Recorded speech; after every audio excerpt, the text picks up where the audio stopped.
どうも、男のソーイングでございます。今日はミシンをですね、職業用ミシンを購入いたしましたので、開封からですね、試し縫いまでちょっと行ってみたいと思います。開封をしていきたいと思います。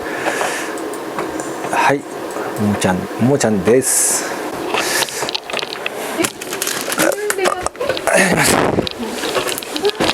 これがですね、すんごい重いんですよ。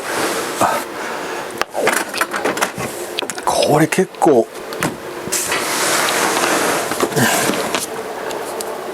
合ってますかね、ピントね。よいしょ。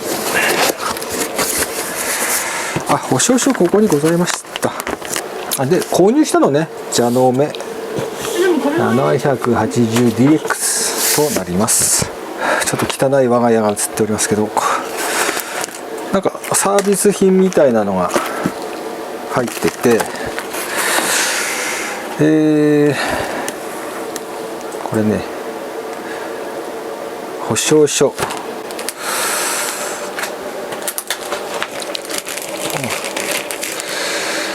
これがレバーですね。膝でやる、これがレバーで、なんかサービスでこれミシン針ですね。でボビンも5個、そしてこれがなんか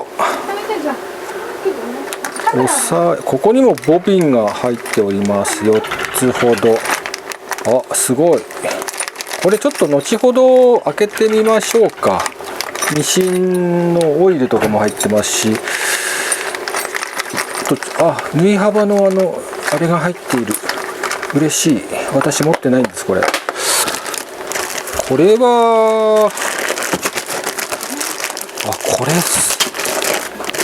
これちょっとね、地味に嬉しいかな。これ多分カバーですよね。よかった。ミシンカバーがございます。こんな感じです。これもちょっと後ほどでございますね。ちょっとなんか横に入ってる。これがなんだ。これはもしこれあれですね。本当だ。プラスチックです。今プラスチックになっちゃったんですね。よいしょ。サイドテーブルです。サイドテーブルでございます。確かにプラスチック。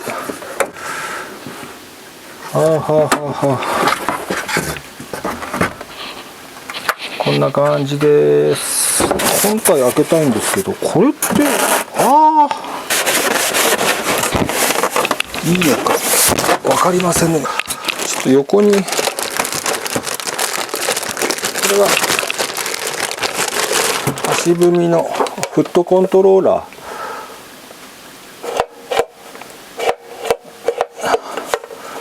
こんな感じ。ジョイントこんな感じですね。あとこれ多分ミシンの電源コードだと思いますが、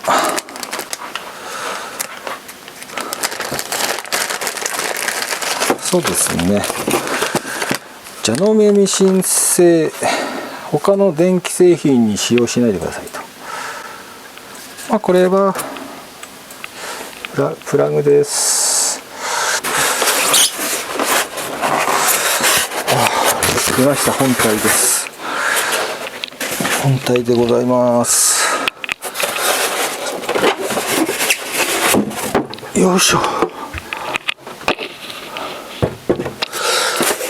上からこれここだ。説明書ちゃんと読まないといけないということで、取扱説明書、標準付属品とかから見ていきましょうかね。付属品、まずね、フットコントローラー、これですね。フットコントローラーと電源コードと、でこっち行ってボビン、ボビンがありまして、でボビンの付属品がまず4つ入っているということで、これあとブラシ、あと三つ巻き押さえというのは、三つ巻き押さえ、これで三つ巻き押さえがついてます。これ三つ巻き押さえ、あと糸こま押さえ、これ2つついてて、あと糸こまネットまでついてますね。ネット、でこの糸こまホルダー、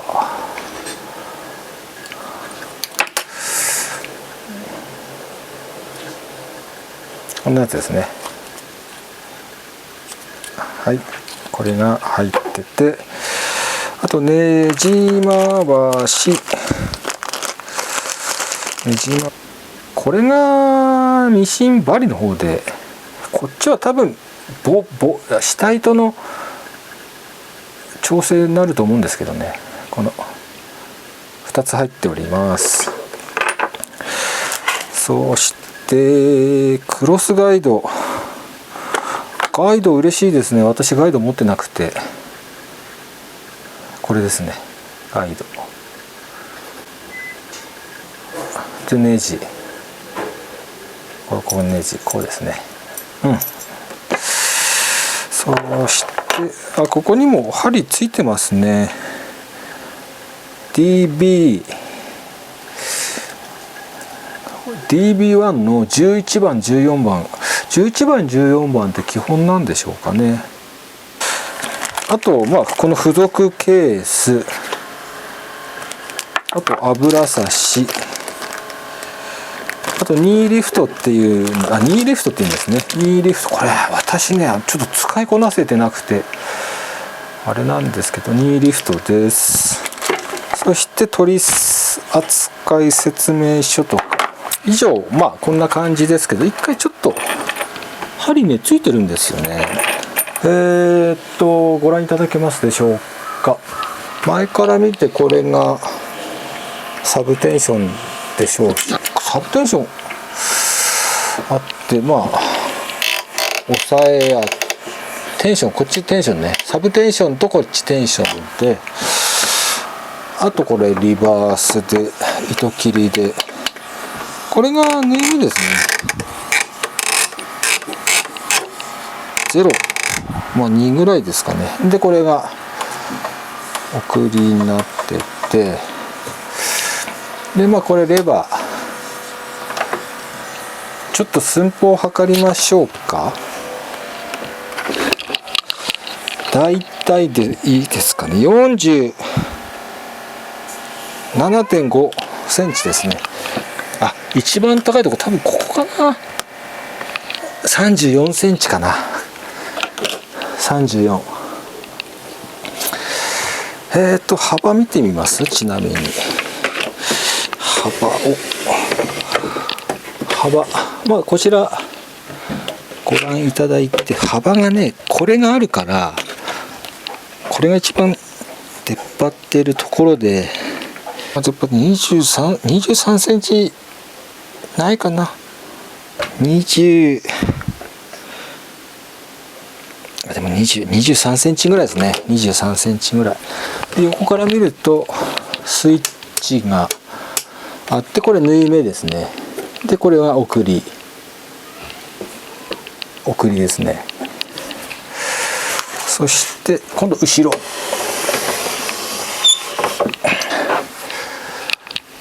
糸掛け、これが糸掛けのあれですね。このぐらいの高さです。はい、53.6 ぐらいですね。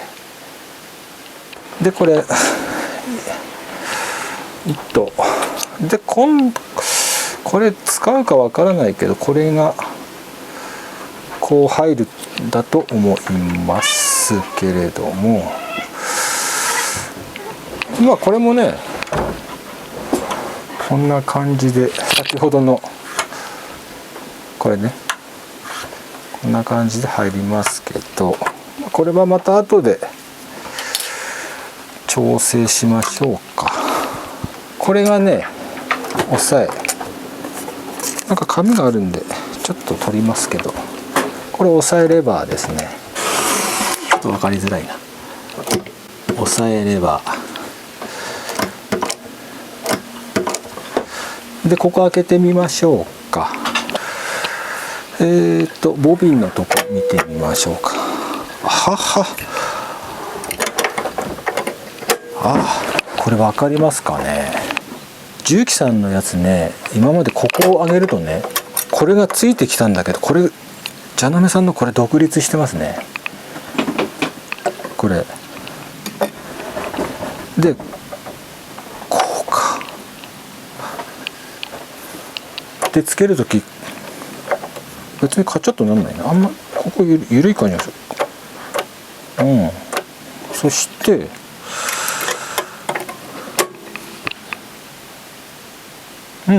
こうですね。はいはいはいはい。そしてですね、見えます？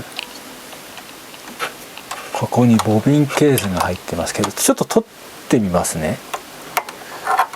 はい、取れました。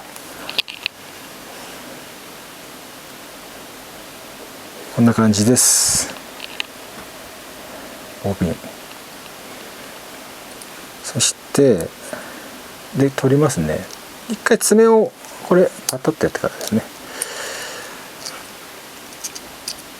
これボビンがこんな感じで、取った後がまあここはそんな変わらないと思う。油もちゃんと刺されてますね。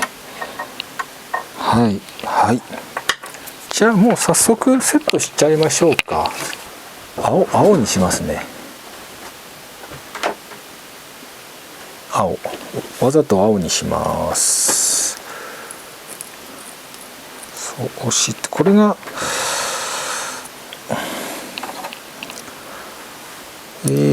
これはまあそんなに変わらないですからね。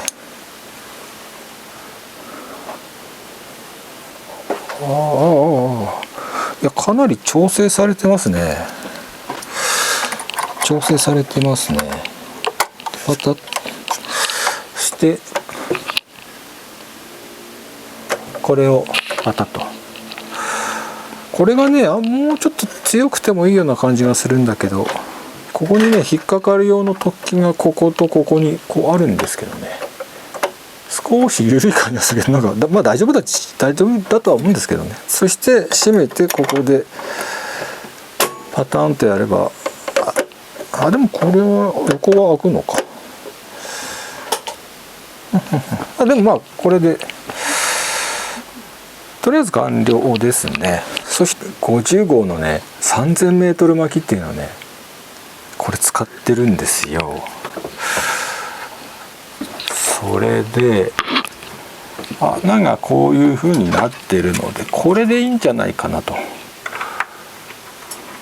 でこれちょっとね硬いんですけどいいのかな。ちょっとグーッと、あんまり強くも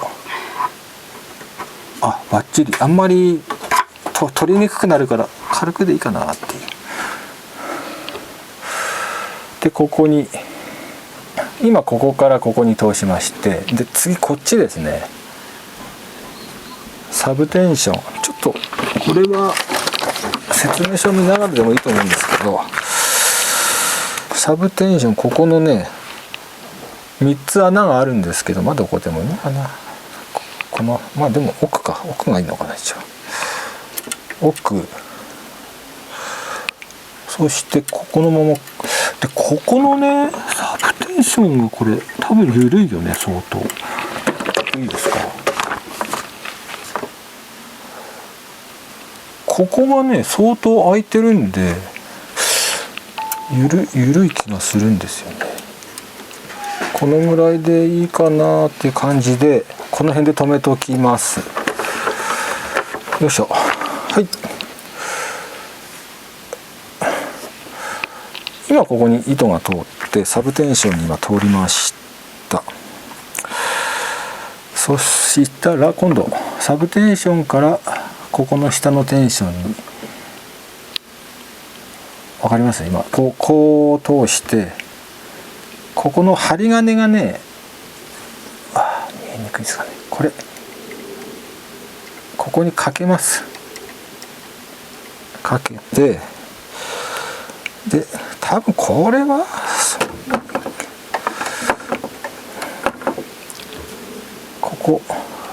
ここにかけます。今度でここ見えないですね。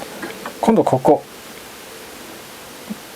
パッて入れて、でここがね、ここ穴になってますので、ここ通しごめんなさい、通しまして、もう一回多分ここだと思います。ここに通して、でここに通します。はい来ましたね。そうしたらここにね、今糸をこっち側からこう通したんですよね。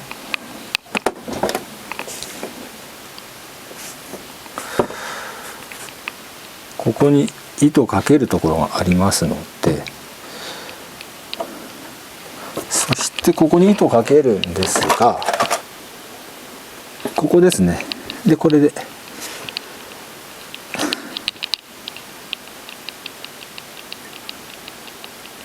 こう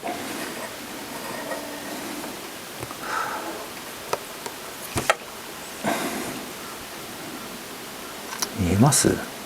ご覧いただけますでしょうか。はい、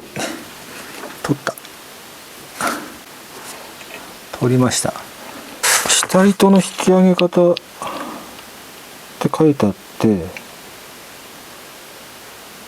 電源スイッチを入れて上下停止ボタンを押し針をこれかを下げ、もう一度ボタンを押して針を上げますと。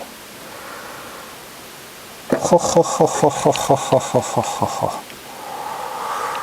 これ使うみたいですね。これじゃあちょっと電源つなぎましょうか。ジョイント、これこっちですね。これ電源ですね。フットコントローラー、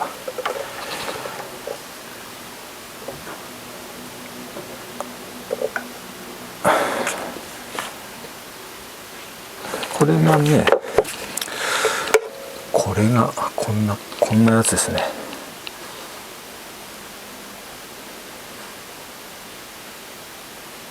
それをここに溝になってるんで、ここに溝があるので、それをここにこうカチッ、はい、入りまして、ごめんなさい、電源入れますね。ライトがね、大丈夫かな、ちょっとライトがね、こことここにもついてるんですね、今ね。下糸の引き上げ方ということなんですけども、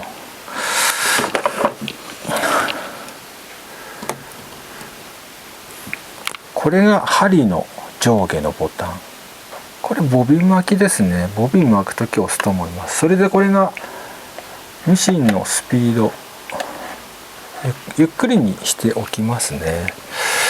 でついでですね、こちら自動糸切りがここにあって、そしてお分かりになりますかね、これが縫い目です。0から6、結構ちょっと縫い目小さめでやったりするんで 2ちょっとぐらいにしといて、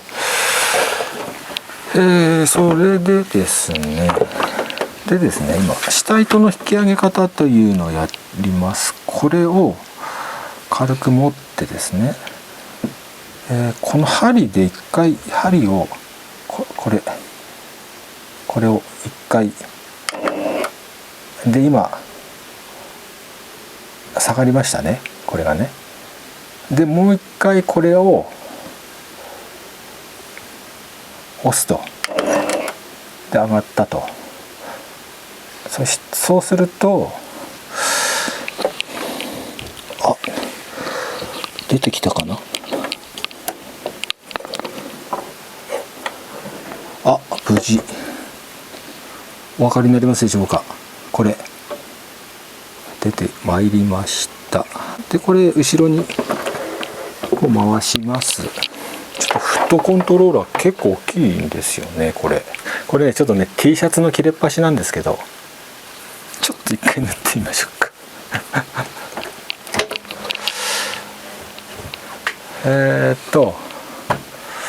抑え圧はまあ3ぐらいに今してます。あ、抑え圧ちょっとご紹介してないですね。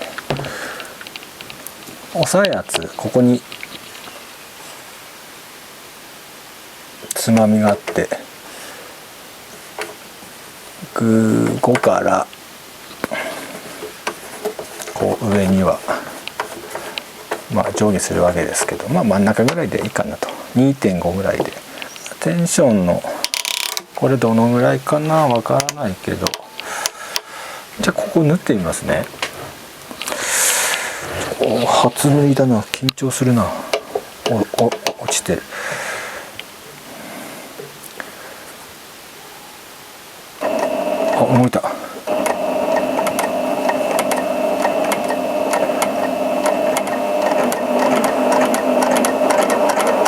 あ、遅いね。軽く踏んで、音はねそんなうるさくないんですね。ちょっとこれ早いにしてみます。これ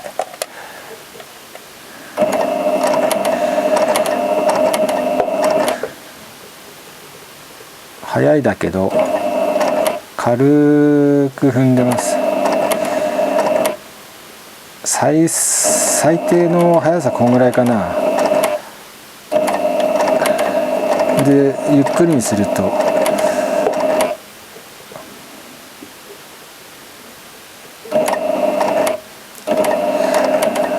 こね、ゆっくりでも速くてもね最低の速度は変わらないですね。でも縫い目綺麗ですね。綺麗だと思います。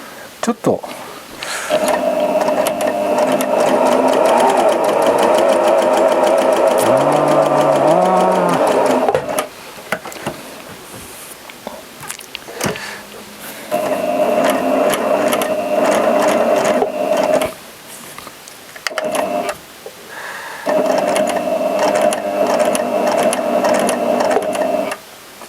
OK。今このボタン緑と赤になってますね。緑が上がると、アップですね。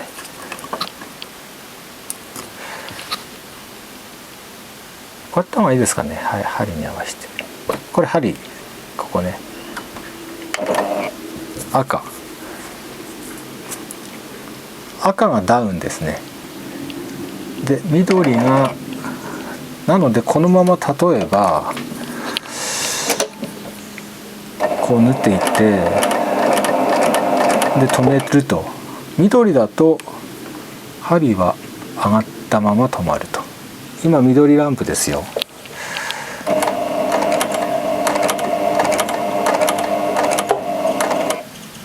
上がって止まると。そしたらこれね、赤ランプで、赤ランプだとここダウンですね。で縫いましょう。下の位置で止まります。もう一回。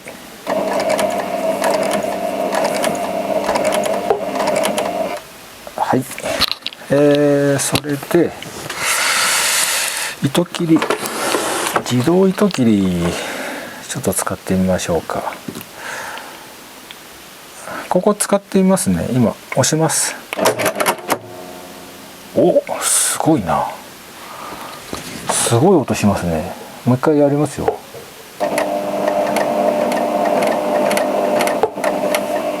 こんな音すんの？すごい音するんだけど。押さえを、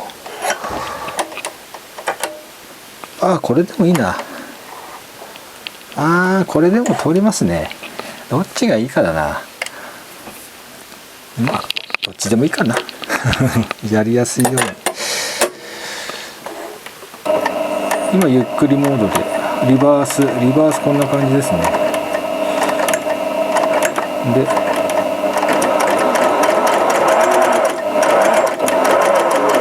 っくりの方がいいかな。波打っちゃってますけどね。少しちょっと押さえ弱くします。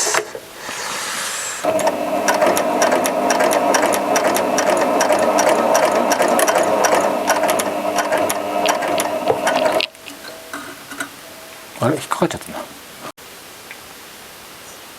今ねこれが下に入っちゃってたので、どうしたらいいものかと思ったんですけどね。上まで行ってもいいのかな、どうなんのかわかんないですけどね。ちょっとここでかませるぐらいで、これを実際つけた方がいいのかってとこなんですよね。これちょっと明るいですね。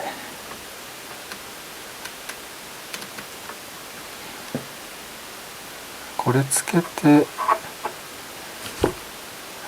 ちょっとねここの下の空間が嫌なんですけどね。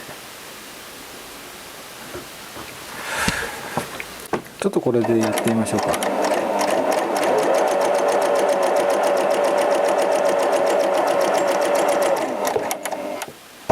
このぐらいだったらあれですよね。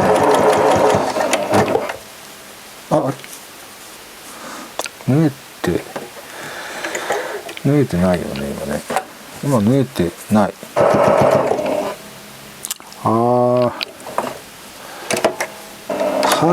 はい縫えてませんこれね。ちょっとなんだろうなこれな。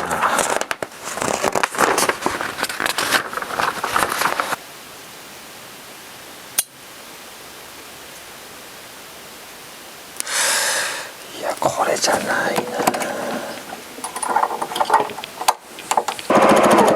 な。なんとかな。まだねほんのちょっとしかやってはいないですけどもね。試し縫いを縫い目とかはそんな綺麗だと思います。で音も少しだけうるさいというかうるさいけど、ちょっと音の種類が違いますよね重機さんとね。でそこまで高速でやらないので音は僕はいいです。ただこれすごい音が大きくてびっくりしますよね。でまたこれで縫い始めるんですけど、大丈夫かな。大丈夫だ。なんとかもう一回やりましょう。切って縫う。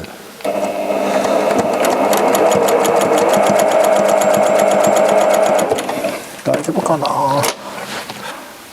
とにかくちょっと今縫ってきますね。こうね。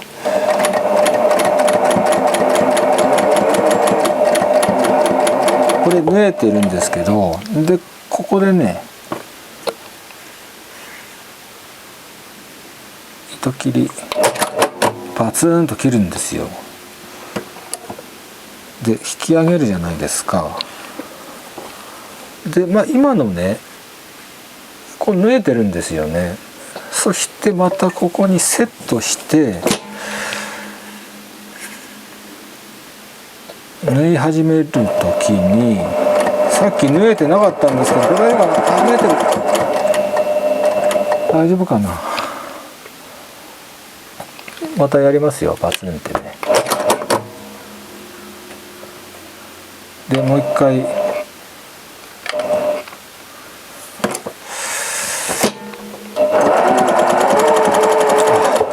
えてますね。大丈夫かな。これで分かりますかね。今こうちょっとまあ角度変えてね、縫ったのが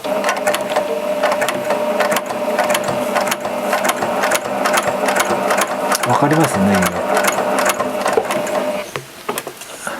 これ縫えてますよね。ここで糸切り使います。でまた縫います。さっきねこれは縫えてなかったんですけど、大丈夫かな。縫えてますね。でもう一回糸切り。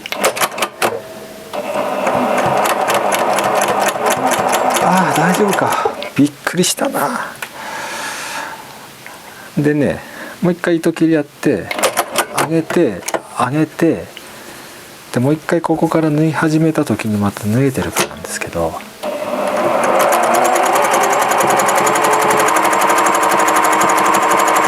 縫えてる。でバツッてまた縫って、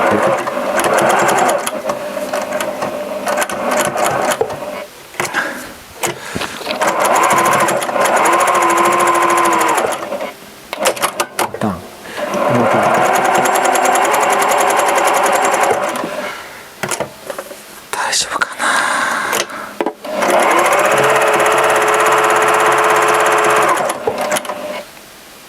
な。よし OK ですね。今まあ途中経過としてちょっとね一度糸切りが最初の方ね一回切っちゃうと下糸がうまくこう絡んでくれなくて縫えない症状が出てたんですけど、ちょっと調整が悪かったのか、まあ一応ここもいじって、あと下もねまあ油が少し差したんですけど、そこで変わったのかよくわからないですけども、ちょっと一回また縫ってみますね。で例えばパチッと切って上げて取ってこうやって縫い始めるんですよ。それの時縫えてなかったんですけどね、今縫えてちょっと今焦りましたけどね、けど多分大丈夫だと思います。パチッと大丈夫かな。大丈夫かな。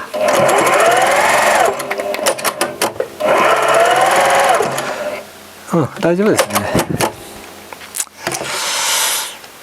こうやって取って大丈夫だ。自動糸切りがない製品買ってみるのもいいかなと。そこまで多分あると便利なんですけど、たまにね縫えてない時がねあったんですよね。重機さんの方でもたまにですけどね。だとしたら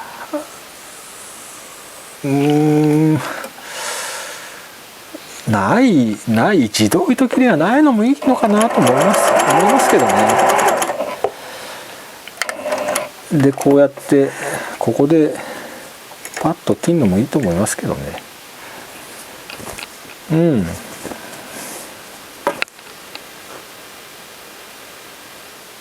まあ縫い目は綺麗ですね。あと厚物の挑戦はまた次回にしたいと思います。大丈夫ですね。いやよかった危ないね。ちょっと焦っちゃったけど、せっかく新しいの買ってどうしようかと思って、今日はまあこのぐらいにしてボピンっていうか下糸巻きもねあるんですけど、今新たに巻く必要はないので、巻く時になったらまたレビューはしてみたいと思います。で基本設定としてですね、私はやっぱりここは赤のランプで常に針が下で刺さったまま止まるようにしたの方がいいかなっていうのがあって、これね緑が上なんでね、でゆっくり速いあるけど、まあ慣れた方ならね多分速いの方が全然で、まあ前もやったけどゆっくりにしても速いにしても最低速度はね変わらないですね。ギアがこう入った瞬間のその一番遅いやつはこっちでもこっちでも変わらないので、まあ速いでいいかなとは思います。あとはまあどうでしょうね。慣れかなとは思いますけどね。あとこれがすごい音大きくてね、猫びっくりするなと思って。これがすごくてね。ただもしこの糸切りがですよ、もしこの糸切りがほんと太いね20号とかね、まあ一番太いのは 5号ぐらいなのかな、そんぐらいでも切れるんだったらものすごい優秀な、自動糸切りだと思うんですけど、今日はちょっと時間もないのでこのぐらいにしておきます。今日の動画参考になりましたでしょうか。あとね、視聴者の方からここの押さえのねネジの、ジャノメさんの方がちっちゃいですよなんて教わって、重機さんのこのねこの大きめのこれですね、ここのこと言ってるんでしょうけど、これ全然違う、分かります？これがそうなんですけど倍ぐらいの大きさなんで、まあこれに変えられるのかな、これのことですね。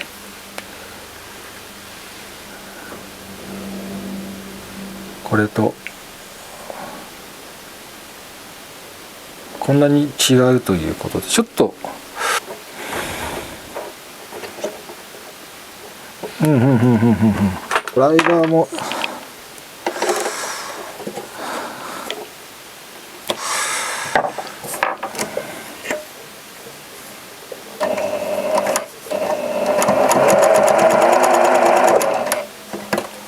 ここにね糸の通し方がね順番でここに書いてあるので、23456で DB1 ってこれ職業用ミシン、このミシンはこの工業用の針を使ってくださいっていうことですね。この平らな家庭用ミシン針は使えませんよっていう表示がここにあってですね。であとですね、あとここにちょっと手持ちでブレてるけど、ここね下糸の巻き方の手順もここの上に乗っかっておりますので非常に便利ですね。せっかくこれね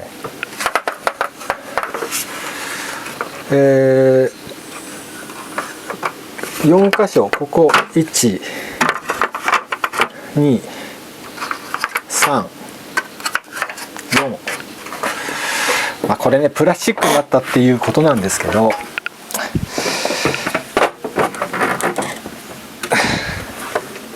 どう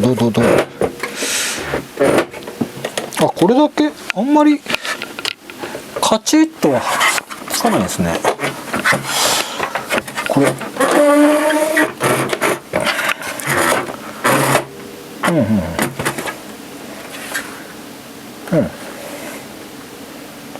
上からパカッとはめる感じですかね。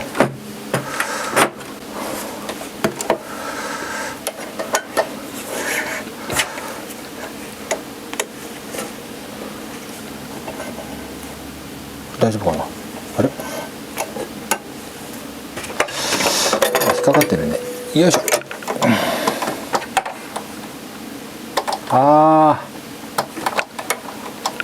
OK。今ねこれつけた状態で深いわ。なるほど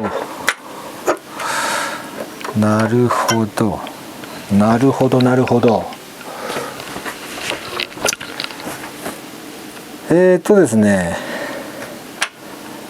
ボビンの位置がこれの位置がね入れる時とか、外す時もそうですけど遠いということを教えていただいたんですが、入れるのは入れやすいですけどね。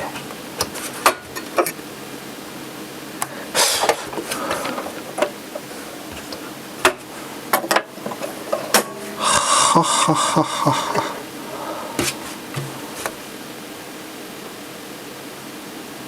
はあはあはあ、こっからですよ。外す時がめんどくさいというか、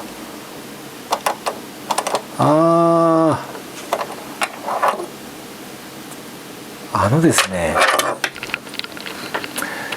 ちょっとね、これ取り出しづらいっていうことを教えていただいて、視聴者の方に確かに少しね、取り付けのね釜がね、重機さんのより上ですね。深いわけじゃないけど、ちょっと若干少しだけ上なので、つける時はねそんなでもないですけど、取る時がねちょっと親指じゃなくて人差し指で爪ってこの下糸のこれ爪あるじゃないですか。親指じゃなく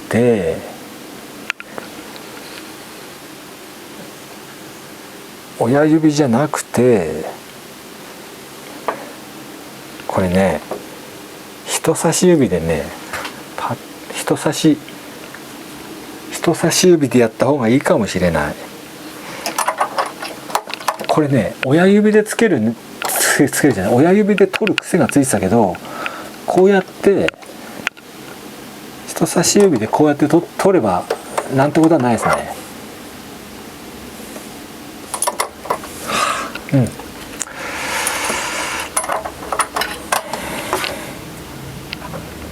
で重機さんはね、ここを開けて、でこれを外した時にこれもね一緒にね、サイドのあれもねここにパカッとついてきたんですよね。それはまあ確かにやりやすいかもしれないけど、そこまで下糸はあとね、いつもここにね、重機さんのここにねあれがあった、爪みたいなのがあって、横からこうはめるとカチッてはまったんだけど、これはねはまらない。これが動くことはそこまでないと思うけど、だからこれいつも横からこうはめてたんだけど、別に上からはめればいいのかな。ただね、ちょっと動く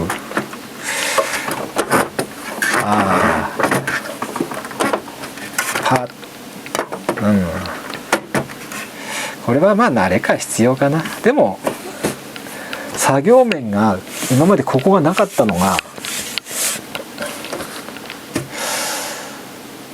ここがね10センチほど作業スペースがこんな感じになるのかな。このテーブルの上でやればこんな感じ。これはこれでいいんじゃないかな。でね、足がねほぼ直角、ここの押し込みに対してはね、重機さんの木のやつよりは合成は高いかなとは思いますけど、あんまりこれね体重とかグーッとかけたりすると曲がったりするので注意された方がいいかなとも思います。でもこれはこれででも本当広くなったのでいいかな。あと微妙に高さ調整がね、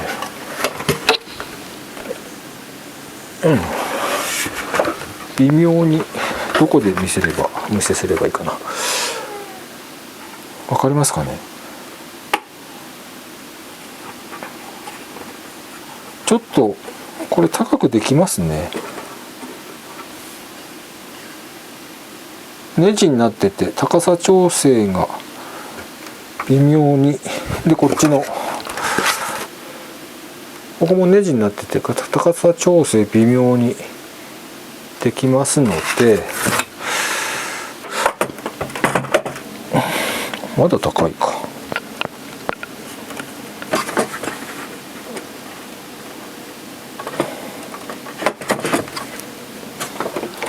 これこのまま置けるかなと思って、これ今パターンと最後まで下げて、よ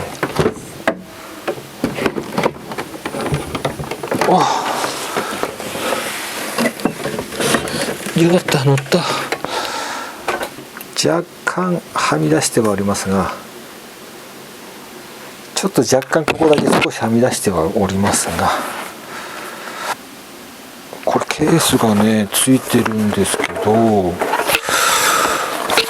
れちょっと地味にありがたいね。これ本当は作ってもいいと思うんですけどね。こっちか。ありがたい。ここが切れてて、ちょうどここを持って、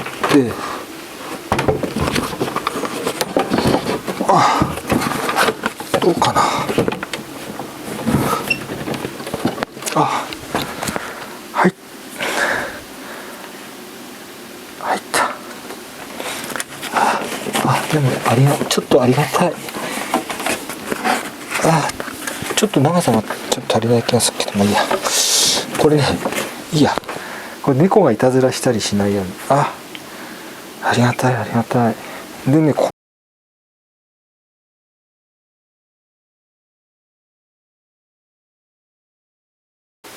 ことあとこっちですね。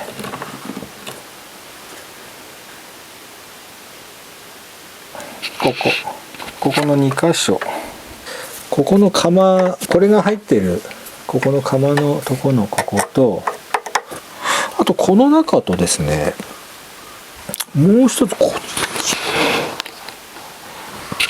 分かりづらいな、分かりづらいけどちょっといいですか。ここがねスポンジみたくなっておりまして、ここに垂らすんですね。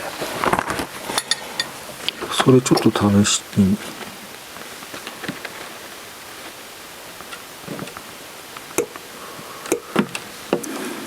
ちょっと垂らしにくいけど、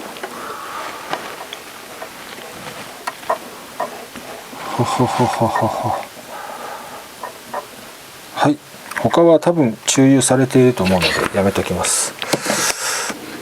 はい、こんなところですかね。今日ちょっとね時間があったらもっとねいっぱいやってもよかったんですけど、基本的なところは、やれたかなというか、自分がねちょっと気になるところと、これをご覧になってくれてる視聴者さんが知りたいところもあるかなと思って、一応一つ一つはやったつもりではございますけれども、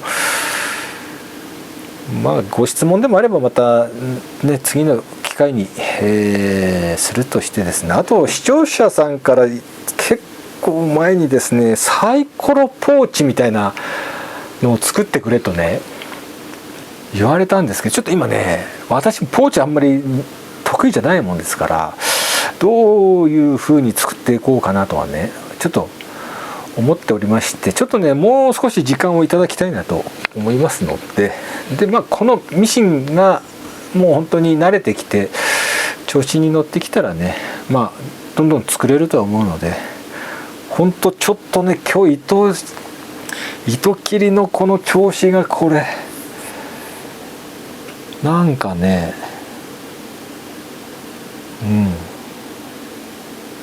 あれですよね、この音がこれでいいのかっていうちょっとこれすごいなと思ったんですけど、これ誰かもし使ってる方がいてこの音おかしいよって言ったらちょっと教えていただきたいですけどもね。重機さんのはねここまでねうるさくなかったんですよね。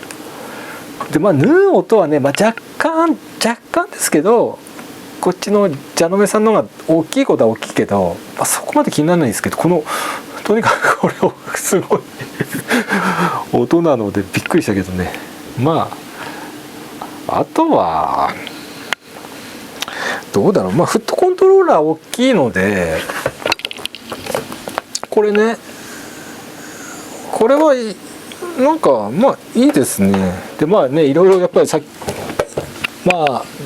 この間までね、重機さんのシュプーレの方使わせていただいてたんで、やっぱどうしてもね比べちゃうところもあったりもするんですけど、でも基本ね、この針の停止位置はこれ上にして使う人いいんですかね。僕下で基本下しか使わないのでね、止まる時に下で、止まってくれるようにはするつもりですけども、あと僕やっぱり期待してるところは、どこまで厚いものをいけるかなっていうところがございますので、今日はねちょっと怖いので、そこまで厚いのはねちょっと試すつもりはないですけれども、あとちょっと嬉しかったっていうのは、これが入ってたんで、ここにつけてサイドの押さえの脇にこうつけてね、これのサイドがついてたんで、これ結構嬉しかったですねあるのとないのとじゃあ全然違うので。で今日はひとまずこんなところです。自分なりには一応ね一生懸命レビューはしたつもりではございますけれども、ということで、今日も最後まで、ご覧いただきましてありがとうございます。またお会いする日まで皆様お元気でお過ごしください。男のソーイング鈴木パセリでございました。さよなら。ありがとうございます。さよなら。お疲れ様でした。さようなら。ありがとうございます。見てくれてありがとうございました。